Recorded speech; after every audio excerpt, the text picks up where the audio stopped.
sejak kapan Bapak menyadari bahwa Bapak ingin menjadi seorang pendidik, Pak? Oke. Sebelumnya terima kasih ya atas undangannya. Jadi mungkin perkenalan dulu kan, kalau saya dari latar belakang Teknik Industri angkatan 2009, lulus S1-nya 2013, terus kemudian S2-nya 2014 fast track ya. Dan kemudian lanjut jadi dosen langsung pada waktu itu, mungkin sekitar 3 bulan break, terus kemudian jadi dosen. Memutuskan pada waktu itu, di zaman kadepnya adalah Prof. Ahmad Hidayatno. Nah pada waktu itu kalau misalkan ditanya ini dari mana, menyadari mulainya kapan, itu sebenarnya sejak mungkin SMP ya. Jadi kalau SMP itu saya itu memang lahir dari keluarga yang sangat menekankan pentingnya ilmu dan belajar. Jadi berupaya untuk kalau kita belajar itu yang kita kejar adalah pemahamannya atas ilmu yang kita pelajari. Nah pada waktu itu memang ibu saya terutama mendidik saya dengan sangat disiplin. Jadi saya tetap diberikan ruang untuk memilih sebenarnya saya itu sukanya apa, mau belajar mendalami pembelajaran tentang apa. Namun di satu sisi juga ibu saya tuh menciptakan jadwal-jadwal kalau di rumah gitu. Artinya kalau misalkan habis pulang sekolah dikasih waktu main, tapi nanti habis maghrib misalkan sampai jam 8 jam 9 itu adalah waktunya belajar, latihan soal atau apapun yang bisa menambah pengetahuan atau pemahaman.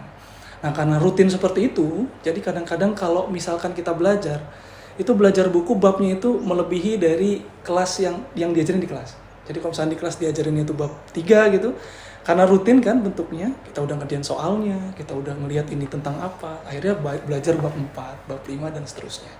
Efeknya apa? Pada saat itu di SMP, ya karena kita udah belajar dan sudah mengetahui, oh guru bakal ngomong kayak gini nih di kelas gitu. Jadi kita bisa nebak ketika ini apa, kita ngacung, terus kemudian angkat tangan, kita jawab apa yang diberikan sama guru di kelas, di papan tulis kita jawab, sampai kemudian tentu efeknya adalah teman-teman yang kemudian kesulitan, misalkan kalau mata pelajaran fisika, matematika itu yang paling banyak tuh kesulitan. Nah pada waktu itu yang otomatis minta ngajarin saya gitu, karena pada waktu itu ya kok kalau jawab pertanyaan itu selalu volunteer, angkat gitu ya. Ya pada akhirnya Ri tolong ngajarin gue dong gitu, konsep-konsep fisika, konsep-konsep matematika gitu. Nah disitulah kemudian saya merasakan ada satu hal yang pada saat di SMP itu kok seneng banget ya gitu, bisa menjadi orang yang salah satunya bermanfaat melalui ilmu yang kita punya. Jadi di SMP itulah saya kemudian belajar ada perasaan yang happy banget gitu ketika misalkan kita bisa bermanfaat untuk orang lain. Apalagi kalau misalkan pada waktu itu saya di SMP-nya tuh SMP Islam ya, jadi swasta.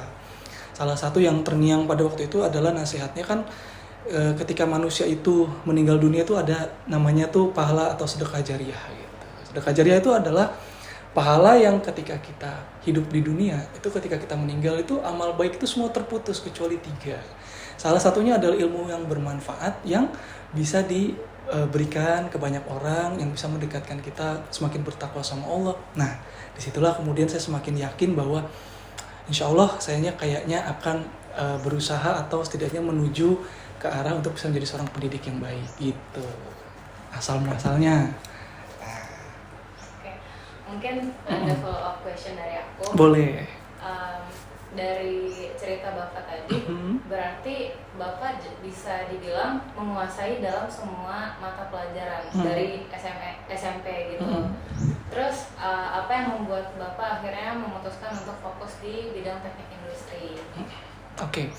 Terkait dengan menguasai semua mata pelajaran mungkin nggak tepat juga, karena memang pasti ada yang saya itu agak struggling ya, agak berat gitu ya. Kayak misalkan saya tuh punya kelemahan itu di seni biasanya, sama bahasa daerah. Nah, kalau kayak dari daerah tuh ada muatan lokal tuh.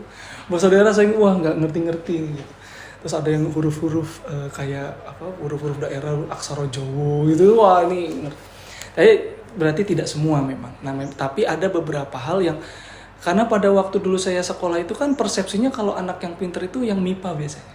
Matematik dan IPA tuh kayak, wih kalau dia paham kimia, fisika, udah kayak inilah gitu ya, dianggap yang pinternya. Yang walaupun pada waktu itu kita sih niatnya ya memang belajar karena kita ingin paham gitu ya, memahami ilmu, dan kemudian kita juga pengen, bahkan kadang-kadang kalau kita belajar saya tuh jadi merasa bahwa Masya Allah ternyata Allah itu memberikan ilmu kepada kita di dunia itu luar biasa.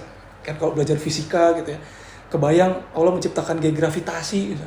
Wah itu kalau gak ada gaya gravitasi itu, atau gaya gravitasi itu berubah-ubah, itu hidup kita gimana?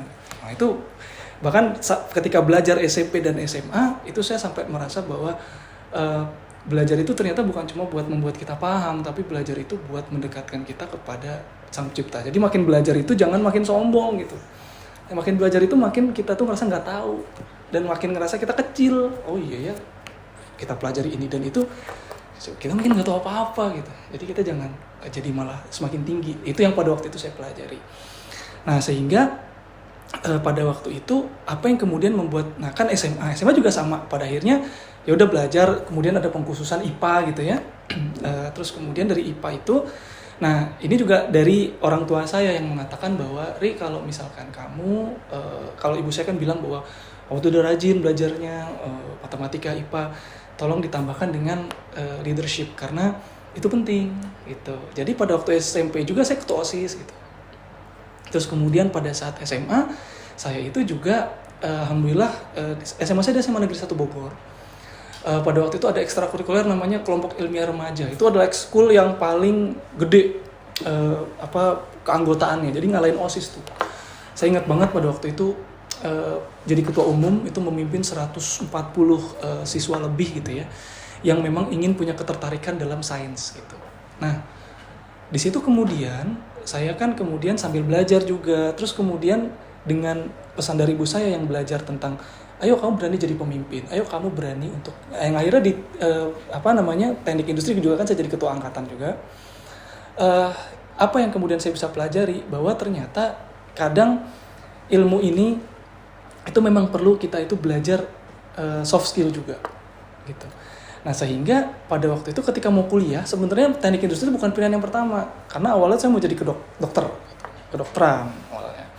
Namun pada waktu itu terkendala biaya, terus lebih ke arah orang tua saya yang kayak kurang sebenarnya untuk merestuinya karena dari sisi biaya, terus kemudian dari sisi load akademiknya yang sangat tinggi. Dan pada waktu itu ibu saya tuh lagi dapetnya berita tuh katanya lagi ada dokter-dokter yang kayak malpraktek gitu. Jadi bisa terancam pidana bahkan. Nah orang tua saya tuh kayak ngelihat itu menjadi pelajaran bahwa bang kalau bisa jangan dokter deh gitu. Yuk kita cari yang abang tuh udah memupuk dari SMP. Jadi dalam artian dari sisi STEM, misalkan MIPA-nya ditambah kepemimpinan. Gitu. Jadi memanage, leadership. Nah, jurusan apakah yang paling bisa membuat keilmuan STEM-nya dan keilmuan leadership-nya itu bisa terjaga dua-duanya? Nah, itu di teknik industri. Nah, akhirnya masuk. Gitu. Ya, apa lagi? Follow apa lagi nih? Oh, silakan. Ya, gitu kira-kira.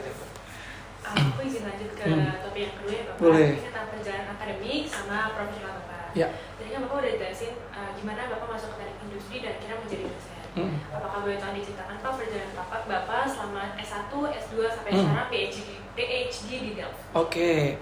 Jadi pada waktu saya S1 terus kemudian, jadi ini juga menarik ya.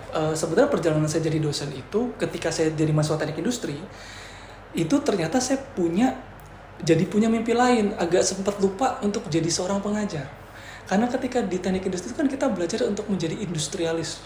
Jadi dan di zaman saya pada waktu lagi hangat-hangatnya masalah entrepreneurship. Jadi orang lagi bikin startup. Kalau sekarang mungkin di zaman kalian tuh udah agak sedikit declining karena kayak winter. Startup itu udah pada winter gitu, udah decline. Di zaman saya tuh zaman ngerintis-rintisnya. Nah, sehingga pada saat di teknik industri itu sebenarnya yang lebih banyak saya lakukan itu adalah membangun startup atau membuat suatu bisnis sendiri. Yang dimana pada waktu itu saya punya keinginan bahwa kalau bisa saya mungkin ingin mandiri dan dari pembiayaan atau bahkan dari biaya kuliah itu saya bisa membiayai sendiri dari hasil usaha saya. Saya kemudian membuat lembaga training yang namanya itu Cerdas Mulia Institute pada waktu itu. Terus kemudian saya juga belajar bagaimana berinvestasi di beberapa UKM. Terus kemudian saya sama dulu calon istri, sekarang jadi istri saya. Jadi saya angkatan 2009, saya angkatan 2010, kita sama-sama pres pada waktu itu. Nah, sama-sama pres tuh kita ngobrol-ngobrol. Kak katanya suka bisnis, istri saya juga suka bisnis. Ya, waktu itu belum jadi istri. masih ya dibilang pacar juga enggak, jadi PDKT aja gitu. Kak Ari katanya suka bisnis ya, mau jadi mentorku enggak? Nah jadi istriku yang dia tuh suka bisnis juga, kita mentorin dengan aku yang belajar di teknik industri, dia tuh anak arsitektur gitu, arsitektur UI juga, jadi kalau mau ketemu gampang, ketemu di Kutek gitu. Kak aku lagi bikin bisnis ini, tolong dong gimana keuangannya, brandingnya, marketingnya, itu akhirnya aku juga jadi ketertarikannya di sana. Nah tapi seiring jalannya waktu 2013 kemudian aku mau lulus itu ada 2012 itu ada tawaran fast track. Fast track itu kayak semacam program kita itu kayak apa ya, akselerasi S2 itu jadi 1 tahun. Jadi ketika aku tuh lulus 2013, S2 itu kan biasanya 2 tahun. Nah itu sebelum aku lulus S1, itu di semester 7, itu kita udah masuk semester 1-nya S2. Dan itu yang membuat pada waktu itu tertarik adalah itu full beasiswa dari Kemendikbud pada waktu itu. Jadi kita nggak bayar sama sekali, semua tuition fee itu sudah bayarkan. Nah tadinya niatnya, kan lagi ngerintis bisnis nih.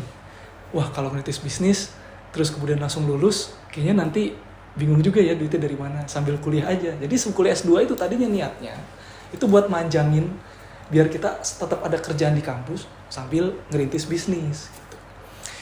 Minta izin sama orang tua ngerestuin, oh ya udah ambil aja sambil kamu kan ngerintis bisnis, usaha, training dan lain sebagainya. Sampai kemudian menjelang lulus S1 alhamdulillah lulus, S2 menjelang lulus, kemudian saya itu ditawarin jadi dosen. Jadi keinget lagi, oh iya dulu saya sempat pengen suka ngajar. Ada yang nawarin jadi dosen, tapi bukan di TI, di FE. Nah, ya dosennya itu tawarin di Fakultas Ekonomi awal pertamanya. Kenapa? Karena kan dulu saya suka berbisnis tuh. Dulu kalau banyak orang tuh bilang kita harus banyak berjejaring gitu, ketemu sama orang-orang baru biar ada peluang-peluang baru gitu kan. Akhirnya saya main tuh ke FE sama pada waktu itu menti saya yang kemudian jadi istri saya itu. Kita main, Kak tahu ini nggak, mau ketemu sama teman di FE, ketemu sama ini. Nah aku tuh karena ada banyak ilmu dari TI, saling melengkapi dari FE. Jadi FE yang mungkin dari sisi sosialnya, aku yang dari sisi bagaimana sih kita membuat indikator-indikator, analisis risiko dan sebagainya itu jadi klop sama teman-teman di FE. Sampai kemudian aku tuh dikenalin sama salah satu dosen di FE, terus dosen di FE itu, dan aku sempat nerbitin buku judul Student Planner Guidebook by the way, pada waktu aku skripsi. Jadi bestseller terkait dengan, waktu itu pesannya gini, walaupun kamu berbisnis sambil kuliah, tapi jangan ditinggalkan kuliahnya.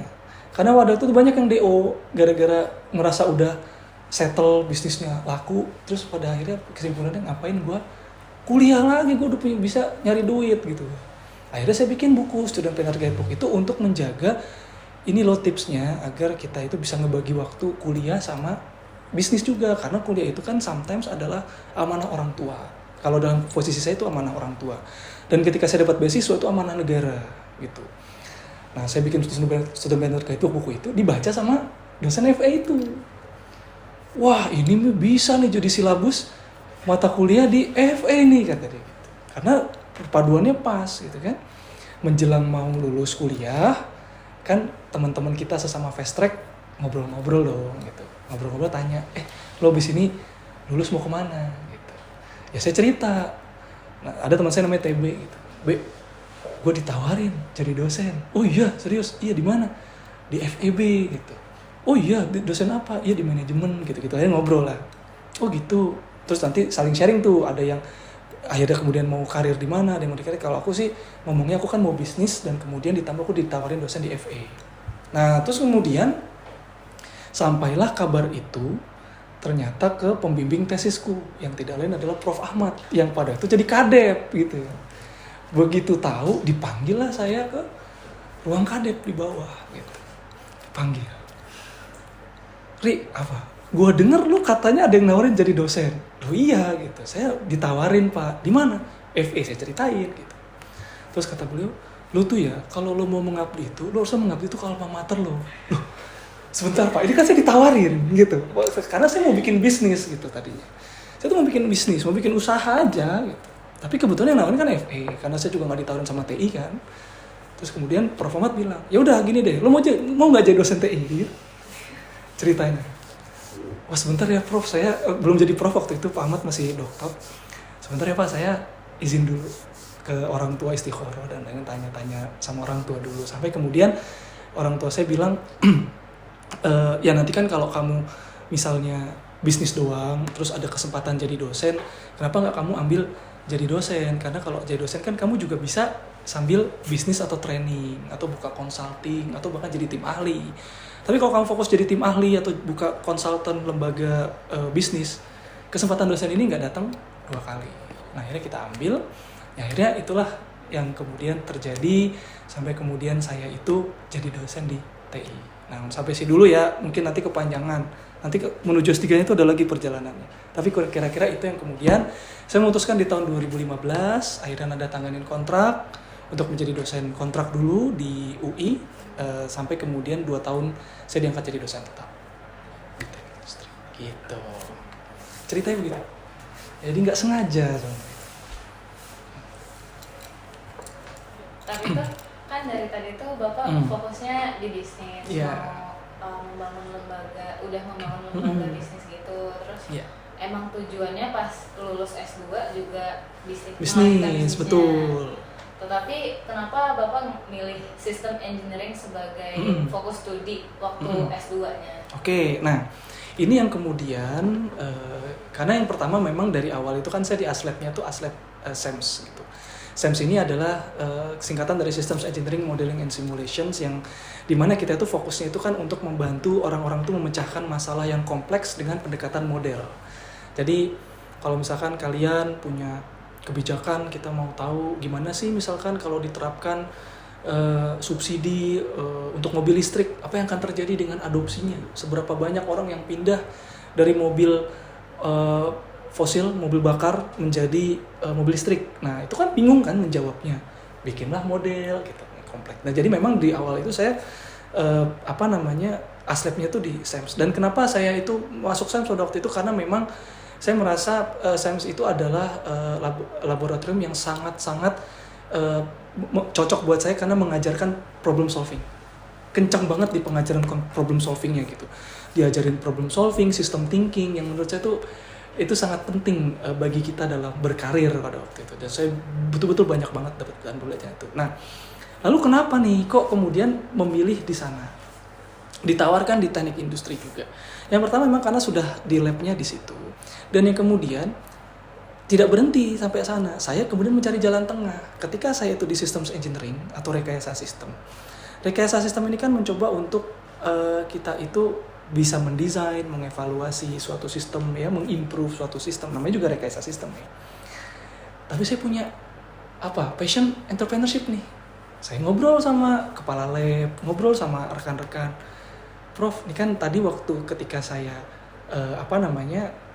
skripsi saya tuh sistem dinamis, bikin model.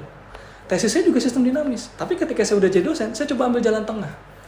Di mana saya punya passion sebagai entrepreneur, tapi saya juga bisa masuk ke sistem engineering. Di bagian mana? Pada waktu itu kemudian saya mencari tahu bahwa ada salah satu cabang dari systems engineering itu namanya Serious Simulation Gaming namanya, atau SSG. Serious Simulation Gaming itu adalah pemanfaatan dari sistem thinking, kita membuat suatu model, nanti bisa dimainkan modelnya untuk kemudian membantu pemecahan masalah atau memahami suatu sistem, biar kita tuh paham sistemnya seperti apa. Makanya pada waktu itu saya dapat lampu hijau, karena juga saya tahu pada waktu itu mungkin kepala labnya paham, wah si Ari ini tipikal entrepreneur, bawaannya pengen bikin produk, bawaannya pengen bikin suatu alat yang bisa dikomersialisasi dan bisa bermanfaat buat orang. Akhirnya muncullah pada waktu itu saya membangun yang namanya subdivisi riset di SEMS, itu namanya Signifier Games. Jadi Signifier Games itu isinya adalah kita mau mengembangkan atau menerapkan ilmu rekayasa sistem itu untuk membangun permainan, bikin permainan. Misalnya permainan tentang project management games gitu. Kalau perkuliahan kita mungkin belajar teori critical path method dan lain sebagainya. Nah sekarang gimana kalau kita bikin suatu game yang bisa ngajarin kalau kita jadi seorang project manager di konstruksi, misalkan mau bikin gedung, itu apa aja sih yang perlu kita pelajari. Terus kemudian kita bikinin gamenya dengan sistem analisis, dengan sistem engineering, akhirnya bisa dimainkan. Dan akhirnya pemain-pemainnya jadi paham. Oh kalau kita mau jadi project manager itu seperti ini. Terus kemudian yang terbaru nih, misalkan project saya sama Pemda DKI, itu membuat game, ini lanjutannya ya dari sampai sekarang akhirnya. bikin game tentang manajemen operasional pasar. Kayak misalkan pasar-pasar offline di Jakarta itu kan udah banyak yang sepi, viral, banyak yang tutup. Terus kemudian ada permintaan dari Pemkot Jakarta, Mas kan peneliti di bidang serious games, bisa nggak dibuat suatu permainan untuk membantu pengelola pasar agar mereka tuh kreatif mengelola pasar itu agar pasarnya ramai lagi. Gimana caranya? Dan agar pasar itu menguntungkan. Jadi nggak rugi terus. Karena terancam nanti kalau semakin rugi kan pengangguran semakin kemana-mana gitu. Akhirnya kita buatkan nama gamenya Tata Sentra. Ada besok akan dipamerkan di JCC insya Allah. Itu adalah game-game yang kemudian kita bikin untuk membantu. Nah akhirnya apa? Systems engineering-nya pun diambil jalan tengahnya yang sesuai dengan passion kita tadi. Jadi walaupun memang di systems engineering, tapi systems engineering-nya gimana nih? Bisa memfasilitasi passion saya yang di entrepreneurship dan ingin mengembangkan produk-produk atau alat-alat terapan yang bisa bermanfaat buat banyak orang. Dan itu dibeli sama Pemkot, dibeli berapa belas set gitu ya, untuk kemudian dipakai untuk pelatihan-pelatihan yang melatih para pengelola pasar agar mereka lebih kreatif. Nah riset saya di situ jadinya.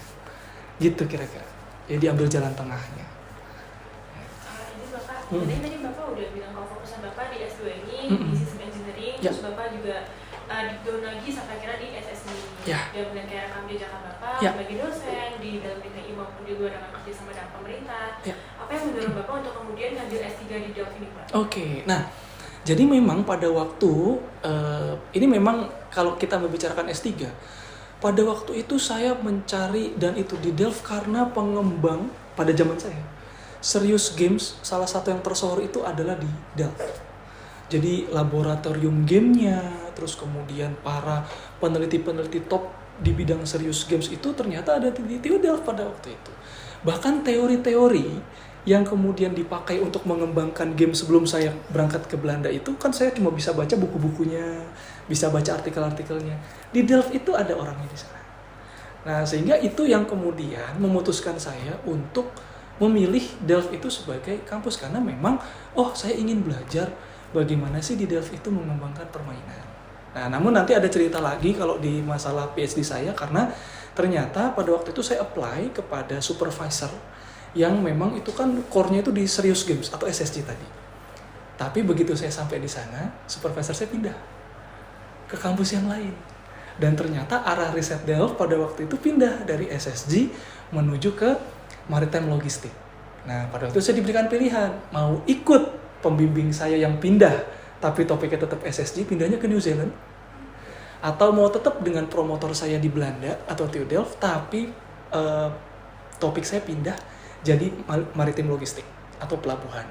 Yang kalau menurut profesor saya ini menjadi lebih engineering gitu, yang suatu saat mungkin akan berguna di karir kamu sebagai dosen. Pada waktu itu saya iyain dan saya memilih untuk port ya, dengan meluruskan niat bismillah saya ingin mengetahui ilmu baru gitu. Jadi memang bukan SSG pada akhirnya, lebih ke port dan maritim, tapi alhamdulillah bisa lulus juga ya, dan kemudian bisa dapat banyak banget insight terkait dengan pelabuhan dan maritim, dan mungkin kedepannya saya akan membuat game khusus untuk maritime logistik kayak gitu. Yang udah kita bikin juga namanya Milk Run sekarang.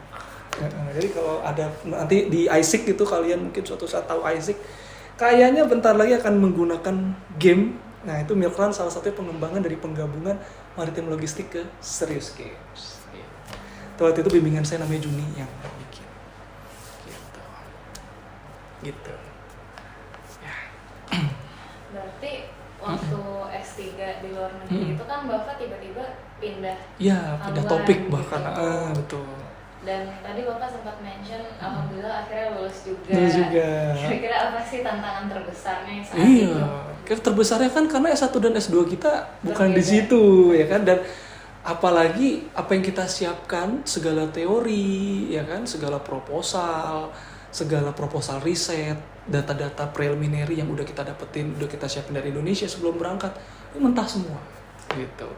Jadi pada waktu itu dan ketika saya di TU Delft, tentu saja standar penelitian yang dipakai adalah standar penelitian Eropa, standar penelitian di sana gitu. Dan standar penelitian di sana menurut saya jauh lebih tinggi daripada di Indonesia, yang makanya dosen-dosen FT itu secara tidak tertulis disarankan untuk ke negara-negara top yang engineering, kampus-kampus top engineering agar belajar. Dan di situ juga saya belajar di TU Delft tentang misalkan cara belajar misalkan membuat literatur review, membuat dia itu langkah-langkah riset. Itu semua sangat terstruktur dan sangat betul-betul banyak hal lah yang nggak bisa didapetin di Indonesia gitu ya.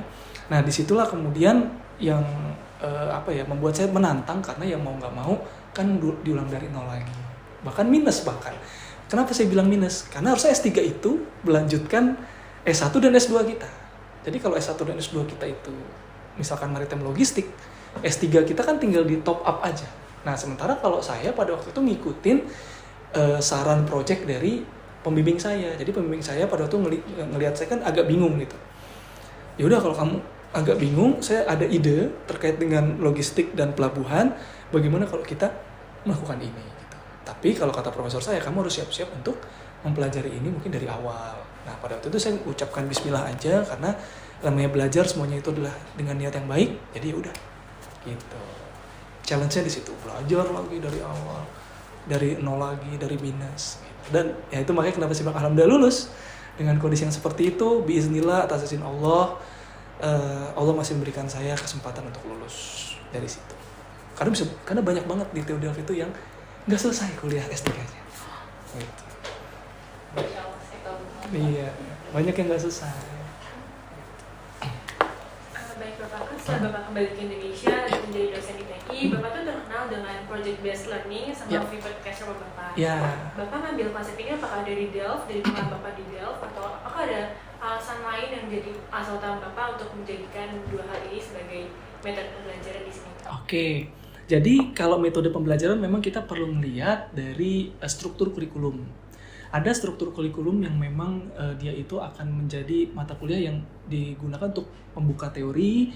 Ada struktur kurikulum yang memang tujuan pembelajarannya adalah kamu apply dari skill yang diajarkan di kelas. Nah, pertama memang dalam bentuk amanah dari mata kuliah yang diberikan ke saya, itu amanahnya adalah yang sifatnya itu apply. Jadi bukan yang bentuknya pure theoretical. Ketika apply ini, maka ada beberapa memang metode-metode pembelajaran yang bisa kita gunakan, seperti misalkan project based, collaborative learning, collaboration learning, dan lain-lain, yang intinya metode pembelajaran itu adalah student centered learning. Jadi pembelajaran yang berbasis kepada student. Jadi bukan saya sebagai pusat belajarnya. Pusat belajarnya itu ada di mahasiswa. Nah makanya bentuk mata kuliah saya itu nggak jauh-jauh misalkan sisqual, sistem kualitas itu yang mengajarkan misalkan membuat bagaimana kelompok-kelompok itu melakukan improvement terhadap quality dari suatu bisnis. Misalkan dia punya produk atau jasa, quality-nya naik. Terus kemudian PDT. Kalian PDT masih apa sih? Ya. Pengantar desain teknik. Itu apply juga, itu kaget loh kita. Itu mata kuliah baru. Kalian angkatan pertama kan? Kalian angkatan percobaan. Begitu angkatan percobaan, saya pada waktu langsung diamanahkan, Ri, kayaknya harus kamu yang megang ini, karena ini adalah problem base. Arahannya adalah kalian bikin prototype, tapi kalian itu masih baru lulus SMA. Jadi gimana caranya untuk bisa melakukan itu gitu ya?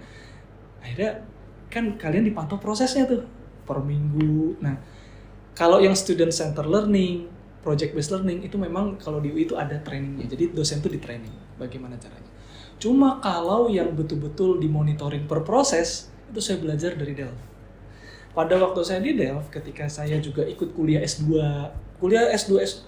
jadi pada waktu itu masuk S3 tuh boleh ikut. Kalau misalkan kita pengen meningkatkan keilmuan kita tuh, kita boleh sit in di mata kuliah S2, master. Nah mata kuliah S2 ini sifatnya banyak yang problem solving dan project based learning tadi. Dan project based learning itu sama kayak kalian, langsung ngobrol ke stakeholder langsung. Kan kalau kalian kan langsung ngomong ke user kan, untuk PDT gitu. Tapi saya di situ bener-bener kerasa banget apa yang saya dapetin di Delft, apa yang membuat kita berkembang itu apa? The power of feedback dari dosen atau expert yang mengajar.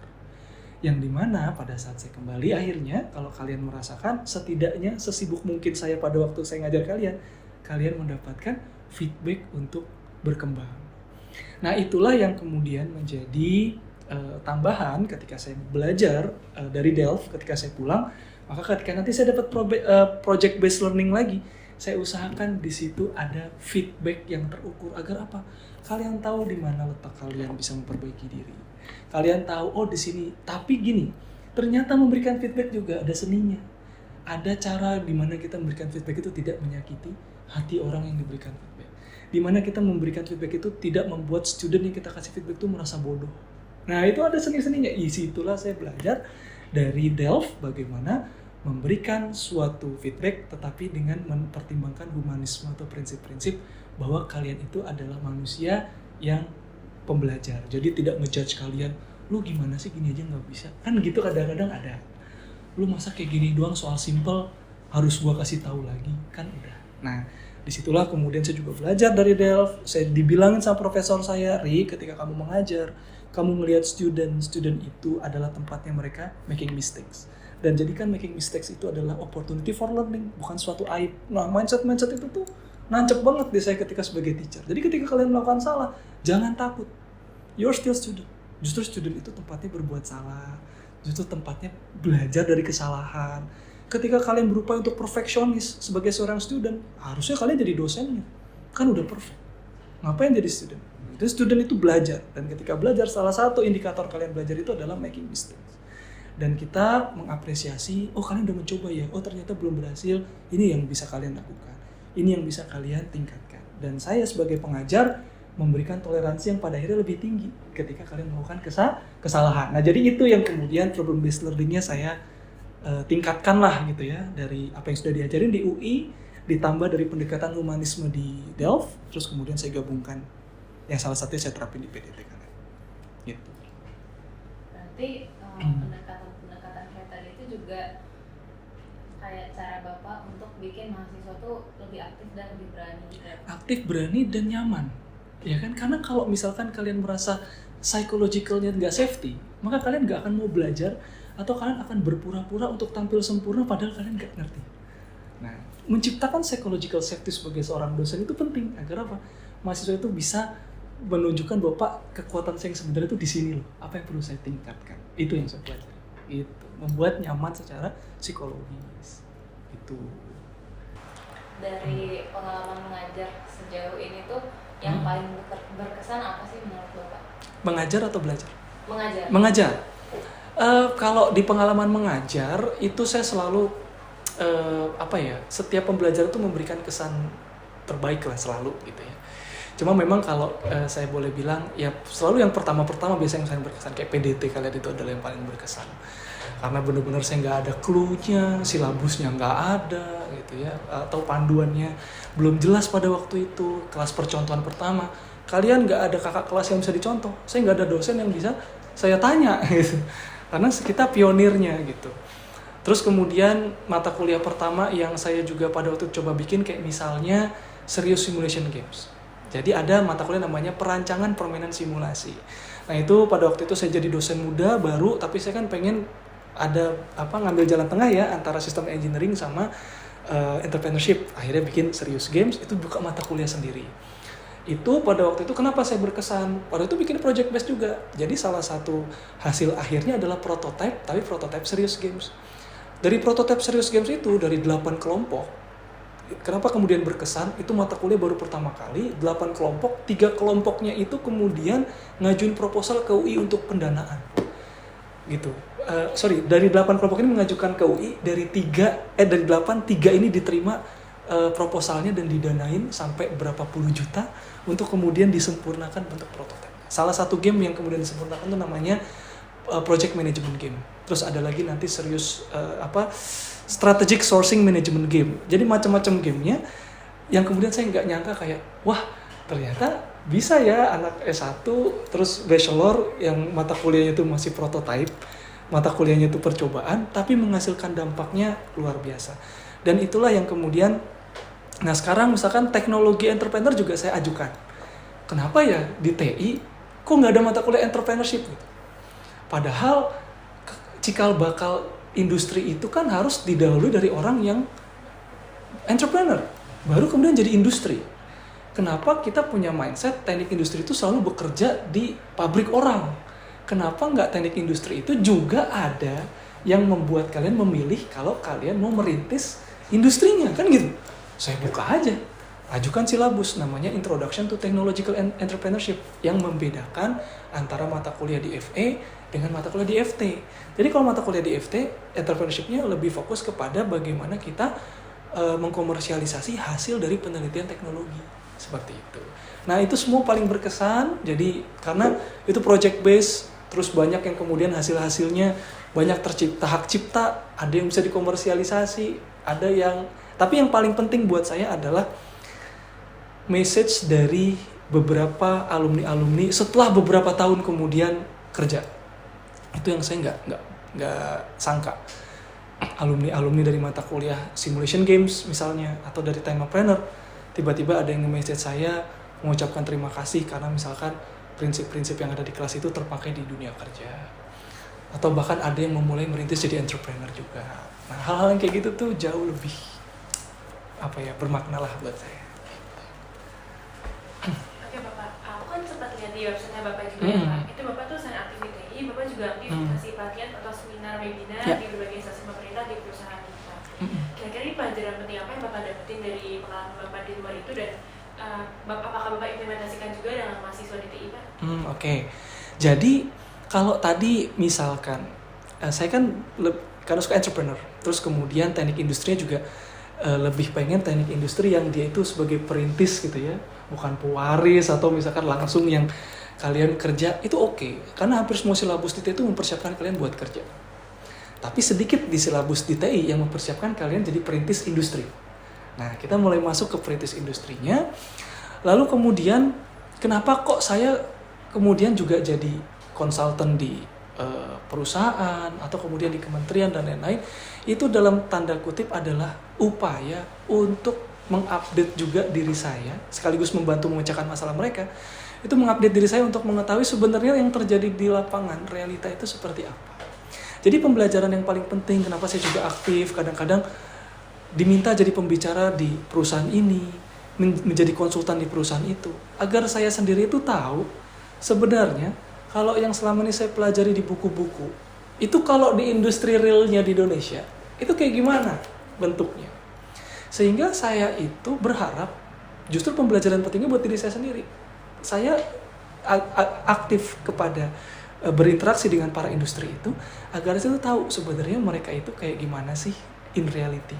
Teori ini kalau misalkan ada di dunia nyata itu kayak gimana sih. Insight-nya apa? Nanti kan saya bisa menjadikan itu sebagai bahan cerita atau pembelajaran pada saat di kelas. Dan ketika saya mengajarkan misalkan serius games, mengajarkan technopreneurship, siskual dan lain-lain, semua mata kuliah, bahkan kayak kalian PDT, itu kan memberanikan diri untuk ke lapangan. Nanti kalau kalian lihat semua mata kuliah saya, hampir mata kuliah yang memaksa kalian turun ke lapangan, ngomong sama orang yang ada di lapangan, biar kalian itu tidak ada di Menara Gading. Kalian itu selama ini dikelilingi oleh orang pintar. Terus kemudian kalian kaget, kok ada ya Pak orang yang kayak gitu. Justru itu kalian harus ke situ. Karena akan ada orang yang unik-unik dan beda-beda pemikirannya. Itulah kemudian kenapa saya juga seneng banget kalau misalkan sekarang juga saya lagi diminta untuk jadi konsultan di BCG, Boston Consulting Group, untuk memecahkan masalah perusahaan dan pemerintah yang kompleks gitu ya. Di situ juga saya belajar gimana sih BCG memecahkan masalah. Apa sih masalah yang dihadapi negara kita? Banyak banget. Dan ternyata pemerintah kita itu juga kewalahan untuk bisa menyelesaikan masalah mereka, karena mereka kan waktunya terbatas. Akhirnya juga mau nggak mau yang di-hire itu adalah para akademisi yang biasa mempelajari teori untuk membantu pemerintah menjadi think tank-nya. Tapi pada intinya pembelajaran utama yang saya dapatkan adalah menjembatani sih antara teori dengan realita di lapangan. Jadi kalau nanti saya dipanggil ke lapangan, saya akan sounding teori. Pak, ini loh secara teori meningkatkan bisnis Bapak tuh seperti ini. Terus kemudian kita custom strateginya biar it works buat dia. Nanti ketika saya ada di kelas, apa yang saya dapat dari lapangan, saya share di kelas. Jadi saling silang nih Pak. Kayak gitu. Gitu, kurang lebih. Tadi kan Bapak udah menjelaskan secara community bagaimana membentuk mahasiswa biar dia aktif dan nyaman di kelas, jadi lebih aktif lagi dalam di kelas. kemudian Bapak juga ada real life problem udah ngasih karir di luar, tapi apakah Bapak ada cara tertentu untuk membuat mahasiswa tidak hanya aktif di kelas, tapi nanti juga saat turun ke masyarakat mereka lebih tangguh dan berdampak ke masyarakat secara luas, tidak hanya kepada dirinya sendiri? Oke. Ada satu prinsip saya sebagai seorang pengajar, yaitu adalah masalah karakter, masalah keputusan hidup, masalah mau seperti apa kalian setelah ada di dalam kelas, itu saya putuskan kepada kalian sebagai seorang adult. Saya hanya membantu untuk membimbing, saya hanya membantu untuk memberikan saran, menjadi your mentor, menjadi your coach. Dan selama di kelas, saya memposisikan bahwa ini adalah apa yang saya dapatkan di lapangan, ini yang kemudian kualitas-kualitas yang kita harapkan kalian ada ketika nanti ada di industri. Makanya misalkan PDT harus tepat waktu, misalnya. Kenapa coba? Ya itu adalah kualitas standar yang diharapkan kalau kalian udah kerja. Ya nggak sih? Kalau ada meeting gitu. Itu kalau kalian tepat waktu datang, itu standar paling umum. Yang lebih bagus lagi kalau misalkan kalian bisa datang 5 menit sebelumnya. Jadi kalian ada persiapan dulu, tarik napas dulu, nggak tergopo-gopo dan lain-lain. Nah, itu yang kemudian saya fokuskan gitu ya. Dalam artian pembelajaran yang ada di kelas, saya lebih ke arah sifatnya adalah ini lesson learned buat kalian. Saya memperlakukan kalian purely sebagai seorang adult. Adult itu maksudnya gimana? Kalian mau memilih jalan hidup apapun, itu terserah kalian. Tidak ada dari saya yang lo harus ikutin cara ini ya kalau lo mau sukses. Enggak. Tapi saya hanya memberikan kayak gini. Ini adalah lesson learned yang bisa kalian pelajari. Kalau misalkan kalian nanti mau berhasil, maka ada trait-trait yang perlu kalian penuhi. Ketepatan waktu, kedisiplinan, kemampuan komunikasi gitu ya. Tapi terlepas dari kemudian apakah setelah itu digunakan atau tidak oleh mahasiswa, saya tidak bisa mengendalikan. Tetapi kepada mahasiswa saya selalu membuka, if you have something to discuss, I'm all ears. Saya selalu bisa dan mau mendengarkan. Kayak sekarang nih misalnya, kalian panggil saya mau sharing, ayo gitu. Kalau misalnya kalian suatu saat mungkin butuh, Pak sharing-sharing dong, mungkin suatu saat semangat lagi lemah gitu. Kok kayaknya pada waktu itu PDT sangat intens. Setelah PDT kok turun misalnya. Terus kalian mau sharing-sharing lagi. Nah itulah kemudian yang bisa saya lakukan. Tapi kalau menjamin, saya pikir itu terlalu jauh gitu ya. Karena saya tidak bisa menjamin kalian mau seperti apa. Saya tidak bisa menjamin apakah kalian bisa tetap akan terus disiplin. No, karena kalian adalah seorang adult. Dan itulah juga yang membuat saya itu jadi enteng berinteraksi sama kalian. Maksudnya enteng tuh gini. Kalau kalian terlambat, saya nggak marah. Cuma tinggal ditulis aja kalian telat. Karena kalian adult gitu. Kalian ngumpulin tugas, nggak masalah. Tinggal tulis aja, tidak mengumpulkan tugas. Kalau dulu kecampur sama personal, ketika ada yang nggak ngumpulin tugas, lo tuh nggak hormat sama gue ya. Kok kayaknya tugas ini lo ngegampangin? Kan nggak ada urusannya gitu. Tapi kalau saya sekarang ngelihat kalian sebagai seorang yang dewasa, kalian mau disiplin, silakan. Kalian mau bagus, silakan. Kalian mau enggak, juga silakan. Karena biasanya dari kalian making mistake itulah kalian akan belajar. Gitu. Misalkan di mata kuliah itu kalian nggak lulus di mata kuliah saya. Terus kemudian kalian tahu di bagian mana kalian nggak lulus. Yang pada akhirnya kalian akan memperbaiki diri. Seperti itu. Nah itu cara metode saya dan itu juga yang saya dapat dari Belanda.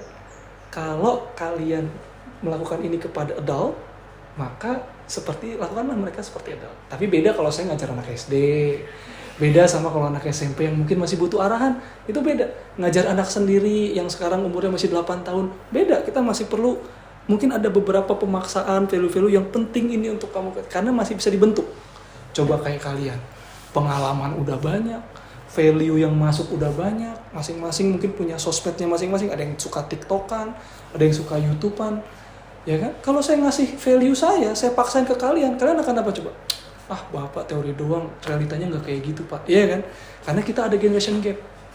Yang bisa saya lakukan adalah dari perspektif saya, seperti ini yang bisa kalian lakukan dan pelajari. Silakan diambil yang menurut kalian bagus. Kalau kalian tidak sesuai standar saya, ya saya akan kasih tahu. Oh yuk tinggal makanya Dan kasih merah Den, gitu kan? Waktu merah, tinggal kita kumpulin aja cendol merahnya sama cendol hijau. Saya marah atau enggak? Enggak marah, santai aja ya kan? Ya kalau hijau ya hijau, kalau merah ya merah, kalau bagus ya bagus, kalau enggak ya enggak. Enggak ada kemudian jadi lu nggak ngormatin gue sebagai dosen, kok lu malas banget, ya urusan lain, gitu ya. Tapi itu dari perjalanan karir yang cukup padat dan panjang sampai saat ini, sebenarnya ada nggak sih satu prinsip hidup yang selalu Bapak pegang sampai sekarang? Oh iya, prinsip hidup kalau saya juga perjalanan panjang tuh. Prinsip hidup itu kan harus kita mencari prinsip hidup yang hakiki, ya. Agar kita itu bisa berpegang ketika kita sedang lemah dalam motivasi, males dalam berkarya, berhenti dalam bergerak. Maka nilai atau prinsip hidup itu yang kadang bisa mengingatkan kita lagi gitu ya. Dan dulu prinsip hidup saya memang mencari-cari kemana-mana, tetapi sampai kemudian di Belanda itulah pada waktu saya S3 yang saya bilang bahwa sebenarnya ada salah satu mungkin hikmah dari Allah itu kemudian membelokkan topik riset saya tadi. Kan saya struggle banget untuk pertama kali dalam hidup saya yang namanya belajar itu, saya merasa benar-benar challenge-nya itu berat sekali dan benar-benar kayak seolah-olah itu yang seperti saya bilang kan tadinya kayak kita belajar lempeng ranking 1, lempeng-lempeng gitu. Begitu topiknya berubah, terus ngelihat para PhD kandidat yang lain itu sangat-sangat mekar tuh prestasinya. Kan kita mau nggak mau pada waktu itu kan jadi jadi kuncup gitu. Kita harus belajar dari awal, yang lainnya udah bikin paper, yang lainnya udah bikin publikasi. Saya masih bikin proposal dan lain-lain. Akhirnya apa yang terjadi? Yang terjadi adalah ada perasaan minder pada waktu itu. Ada perasaan bahkan secara jujur ada keinginan untuk saya keluar aja, saya quit aja. Kok kayaknya panjang banget perjalanannya gitu kalau ngulangin dari awal. Sampai akhirnya saya disitulah saya bertanya, loh Ri, apa niat kamu S3? Apa prinsip hidup yang kau pegang?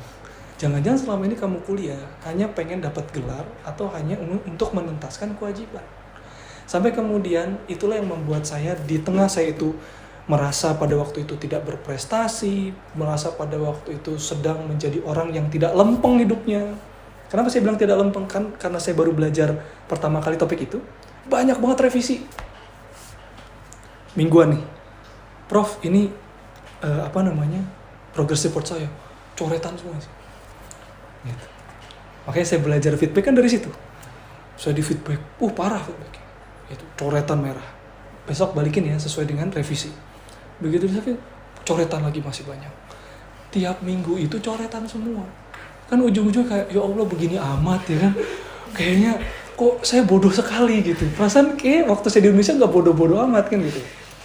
Pada itulah akhirnya saya mencari ini prinsip hidup saya yang gimana sih, maksudnya ada.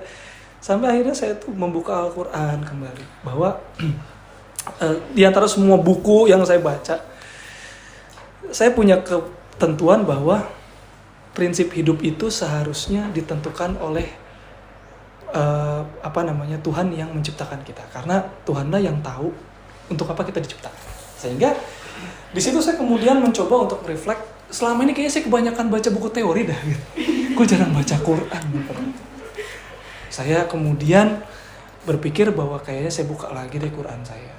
Udah, saya sehari 2 hari minta petunjuk sama Allah, ya Allah, ini kok kayaknya saya menemukan topik riset tuh kayak gak ketemu gitu. Saya baca buku ini, baca buku itu, mengajukan topik riset, direvisi, ditolak. Kemudian ya Allah, ini gimana sih gitu. Kok baru kali ini saya ngerasa bahwa ikhtiar saya tuh kayak mental semua. Bahwa selama ini yang saya harapkan bahwa ikhtiar, bahwa usaha kita itu akan selalu, kan ada orang bilang hasil usaha tidak akan mengkhianati hasil. Ini saya dikhianati berkali-kali Pak sama hasil. Saya udah bermalam-malam, begadang-gadang, dikhianati terus sama hasil. Gak dapat itu. Waduh, ini gimana gitu. Usaha tidak mengkhianati hasil. Ini dikhianati saya sama hasilnya. Saya buka Al-Quran. Ternyata di Al-Quran itu, Quran surat Al-A'raf ayat 172, Allah itu kemudian menyatakan bahwa dan tidaklah Allah itu kan meniupkan roh gitu ya ke sulbi Adam itu adalah agar apa? Ditanya sama Allah gitu. Bukankah aku ini Tuhanmu? Iya benar ya Allah, kami bersaksi. Oh iya ya, berarti ternyata kita itu diturunkan ke dunia itu adalah untuk bersaksi bahwa tiada Tuhan selain Allah. Lah kalau tiada Tuhan selain Allah itu berarti apa? Berarti ini nanti kembali ke ayat yang Quran surat Az-Zariyat ayat 56 gitu. Yang ayatnya gimana, Den? Waduh, wala khalaqtul jinna wal insa illa liya'budun. Jadi dan tidaklah aku ciptakan jin dan manusia itu ternyata untuk beribadah kepada aku. Nah, konsekuensi dari itu adalah ketika kita beribadah, maka sebenarnya jangan-jangan selama ini saya belajar, saya bekerja, saya sekolah S3 itu untuk diakui orang lain, Pak. Gitu. Bagaimana kalau saya belajar saat ini adalah untuk diakui sama Allah saja? Di situ kemudian prinsip hidup saya. Setelah itu, amal itu saya persembahkan untuk Allah, baik orang lihat maupun orang enggak lihat. Baik saya dapat apresiasi ataupun orang tidak dapat apresiasi. Pun seandainya profesor saya habis ini akan ngacak-ngacak lagi hasil yang sudah saya bikin bermalam-malam itu, tetapi kalau saya ucapkan bismillah ketika saya bersusah payah di malam itu, cukuplah Allah bagi saya. Mau itu kenapa? Sebelum, jadi walaupun nanti dicoret-coret lagi, tapi ya Allah saya udah berusaha. Cukuplah bagi Allah penilaian manusia itu enteng aja udah. Tapi apa yang terjadi? Itulah kenapa saya bilang tadi, alhamdulillah saya selesai menerapkan itu, selesai disertasi saya. Saksinya Bang Dendi, itu sambil ngurusin mata kuliah PDT ya, Dan. Bikin tesis. Coba ngurusin mata kuliah PDT sambil ngerjain tugas akhir disertasi. Coba bayangin. Wah, parah. Paralel. Saksinya tuh ada Surya, ada Dendi. Tuh ngeliatin saya lagi. Tapi apa? Ya Allah, saya serahkan kepadamu. Saya nggak penting deh orang ngeliat atau enggak saya ngerjain disertasi. Taunya apa? Ya, Pak Ari kapan nih lulus? Kok belum selesai juga, ya kan? Dari Delft. Belum tahu aja Delft susah ya, Dan. Ngapain aja? Apa yang dulu saya kesel banget mungkin kalau ada orang. Tapi setelah saya tadi, cukuplah Allah bagi saya nggak penting urusan orang. Tapi Allah tuh ngelihat setiap malamnya saya ngapain. Allah ngelihat setiap malamnya saya benar-benar mikirin PDT kalian tuh mau ngapain besoknya. Ini kita mau ngevaluasi gimana, Den. Ini nanti materinya gimana. Jangan sampai saya nggak masuk. Sebenarnya saya sebagai dosen tuh bisa-bisa aja. Guys, maaf ya, nanti diganti sama Surya. Saya mau ngerjain disertasi. Bisa kan? Bisa. Ada kewajiban yang lebih penting. Tapi apa? Saya ngajar kalian itu urusannya bukan cuma saya ke kalian atau saya ke dekan. Saya ke Allah urusannya. Dan kalau saya meniatkan itu, prinsip hidup itu saya pegang, maka Allah yang akan cukupkan. Benar cukup. Tiba-tiba tanya Dendi, saya kayak dikejar-kejar sama pembimbing saya buat lulus. Ri, ini udah cukup, masukin. Jangan lupa besok cari penguji, diuji semua ngasih A. 5 penguji eksternal, yang dimana ini adalah orang paling top di bidangnya masing-masing di bagian logistik maritim. Semuanya ngasih A. Ri, semuanya ngasih A, kata profesor saya. Kau bulan depan berangkat ke Belanda, sidang. Gitu. Padahal di beberapa kasus yang lain itu ngasih disertasi sama sidang itu masih bisa jauh lagi. Kalau misalkan ada penguji yang revisi parah, ya, dan ada pengalaman, udah submit disertasi, pengujinya ada yang misalkan 1 orang ngasih B atau C, nggak jadi sidang deh. Saya kasih 2 minggu, semuanya datang, hasilnya A 5-5-nya. Terus kemudian Ri, berangkat sidang kamu. Saya berangkat sidang dan lain-lain. Makanya ketika saya sidang di Delft itu saya nangis. Kenapa? Karena buat saya, ya Allah, semua kayak gelar doktor, PhD yang saya dapetin itu dari Allah. Nggak ada yang bisa saya banggain. Kenapa coba? Karena itu betul-betul pertolongan Allah. Nah, itu prinsip hidup saya yang kemudian saya pakai sampai sekarang, ya, termasuk nanti mengajar, belajar gitu ya. Yang mudah-mudahan saya harap sih ini tidak berubah sampai kapanpun, karena kembali di Indonesia kan banyak godaan gitu, banyak yang kemudian bisa mengubah value kita sebagai manusia. Maka dari itu saya berharap sih prinsip hidup ini, dimana kita itu ketika tadi kita mengatakan bahwa Tuhan saya Allah, tapi apakah benar Allah cukup bagi kita? Kadang-kadang enggak. Saya butuh kredit orang, saya butuh pengakuan orang, saya butuh orang lain itu nge-like saya.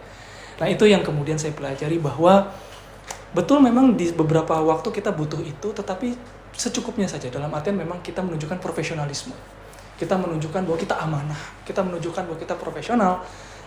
Tetapi core inti dari kita beraktivitas dalam setiap kegiatan kita, maka prinsip hidup saya setelah itu adalah lillahi ta'ala, hasbunallahu wa ni'mal wakil, ni'mal maula wa ni'man nasir, dan la haula wa la quwata illa billah il aliyil azim. Tidak ada segala daya upaya, ya, yang memungkinkan terjadi itu semua kecuali atas izin Allah Subhanahu wa taala. Jadi tidak ada ruang buat kita sombong, besar diri, tinggi hati. Itu buat diri saya pribadi itu saya selalu menasihati diri, enggak ada buat lo sombong sama anak-anak. Enggak ada gitu. Karena bisa jadi derajat kalian semua dibanding derajat saya itu lebih tinggi derajat kalian di mata Allah. Enggak tahu gitu. Tapi itu yang kemudian mengelit saya lah